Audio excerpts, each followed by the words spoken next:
Skin analysis ko, my God. Oh, tara. Ako fear. I-conquer na ko, no? May doki. Mga to na ko. This way. Tara. Diba? Ang patient, di naman yun mo, duol ni mo. Number 1 din na sa patient will be facial, dude. We'll see you in a bit. Yeah. So, guys, ready na ko. So, I was super blessed kasi daghan kay ko mga pangutana nga natubag ni Doc. One of my fear jud is katong skin analysis every time ko i-analyze kay mga na ko. So, but then karon nag-brave ko sa kong self, no? But then, right now, Doc Sugar told me na I need to, undergo yung sa facial para laisyo because my skin is super stressed right now. So, I need it. And I'm getting ready. I'm going to, my God, change.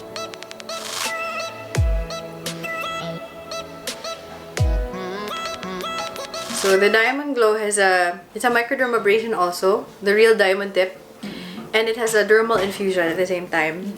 So we're gonna infuse serum to hydrate, to brighten, and also to reduce the pore size. Okay, and the next step would be the phototherapy.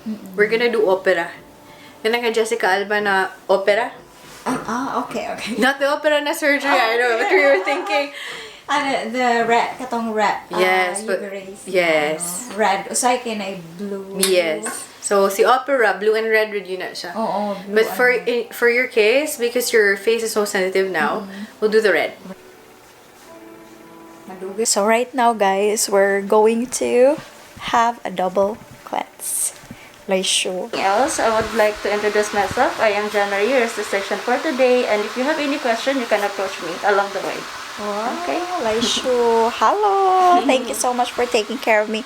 So, cleanse me sa face right now.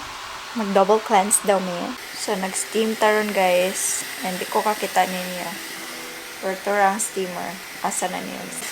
Dara. Na yung gibutang. Vitamin C na siya nga cleanser, ma'am. So, the steaming, guys, will take 10 minutes.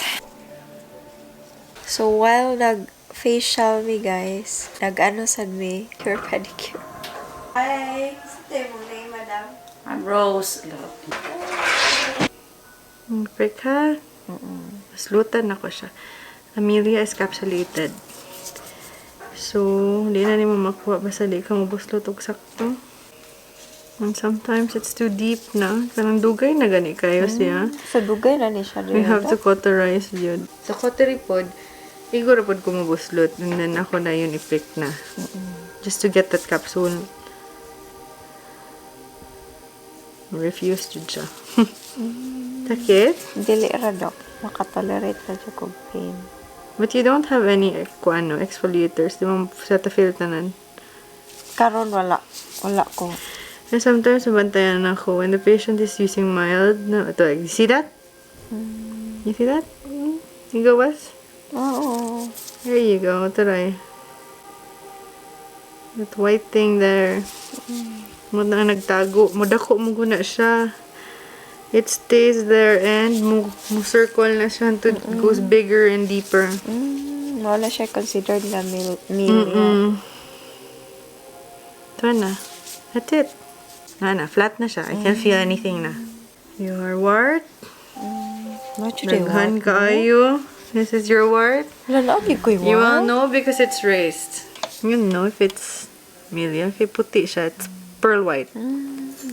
Sorry, I really have to do that. This is antibacterial. Some people call it laser, but it's not.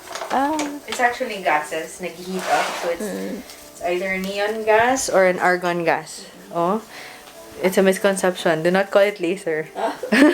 Oxygen layers in the skin. What's the purpose of the mask? It creates another layer. So double yung effect. To kill the bacteria.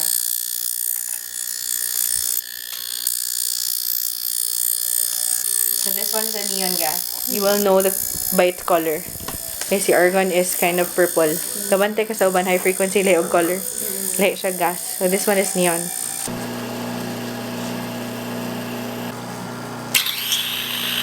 Is the pressure okay?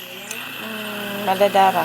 Liquid, the breath liquid, the serum, the taste. Pero nani lagi siya, sakit gamay. Because it has diamond.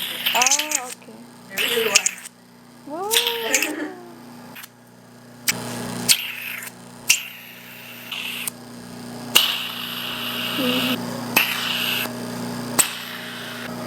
Tolerate ra gid nimo siya, no? Yung sa mga do's and don'ts, ano niya, Doc, after? This is the form of microdermabrasion, so extreme sun exposure definitely delays it. Sun Okay? exposure. Extreme. Like, beach outing din ka diretso, no? Because, mag beach outing ka, Dili. because we remove the superficial layer ba sa skin mo, so your skin is exposed, basically. So, kaya lang, for the first 7 days. You can go back to your beauty regimen immediately after this one. No problem. Because what we're doing, we're actually taking care, like infusing the vitamins back to your skin. So, So, ready kayo. The exfoliation, no. No. Okay, How we're many doing days? exfoliation already. Well, technically, this is just superficial. No, mild lang siya. So, you can resume exfoliation after a week. But for your skin, I wouldn't suggest doing it every day. Just like 3 times a week lang. 3 times a week. Should be fine. Ganito guys, marami sa micro diamond glow nga as in true diamond jud siya guys. Nice kayang feeling. A little bit sakit, but then worth it kayo kay na glowing kaya akong skin without makeup. And more siya na rejuvenate and everything. Red. That's 20 minutes, huh? Okay, Doc. Alright. Super relaxing kayo guys. Murag nag-pampering sesh ko ron today.